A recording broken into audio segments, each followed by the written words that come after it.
رواہ الشافعی والترمذی والنسائی وابن ماجہ والدارمی.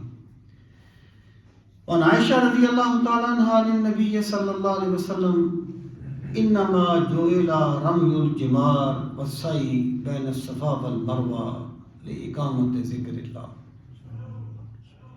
سیدہ عائشہ رضی اللہ تعالیٰ عنہ فرماتی ہیں کہ سیدہ عائشہ رسول کریم علیہ السلام سے روایت کرتی ہیں انما اللہ تعالیٰ نے جو رمی جمار کو بنایا گیا ہے اور صحیح صفا اور مروہ کے درمیان انہیں بنایا گیا ہے لإقامت ذکر اللہ، اللہ کا ذکر قائم کرنے کے لیے.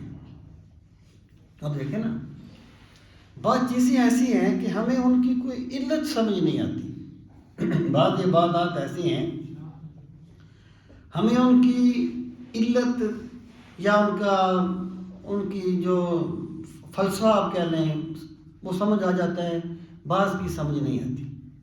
یعنی ہمیں یہ تو سمجھ آتا ہے کہ ہم نے زکوٰۃ کیوں دینی ہے، ہم سمجھتے ہیں کہ اس سے غریبوں کا بھلا ہے، اس سے ارتقاء دولت نہیں ہوتا ہے، ہمیں سمجھ آتی ہے. لیکن ابھی تم نے شیطان کو کینکریاں مارنی ہیں، وہ تم نے بھی کینکریاں مارنی ہے، بھائی اس کا کیا مطلب ہے؟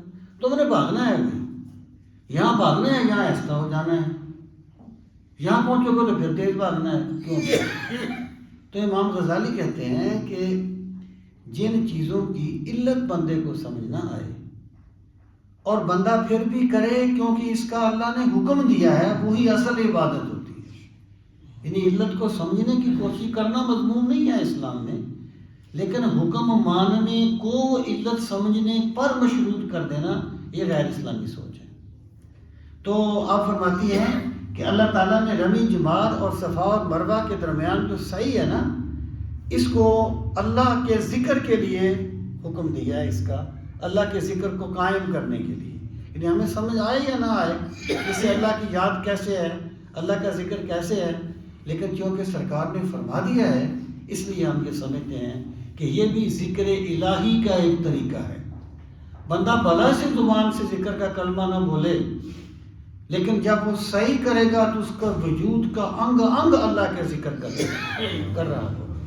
اقامت ذکر اللہ، اللہ تعالیٰ کے ذکر کو قائم کرنے کے لیے ان کو رکھا گیا.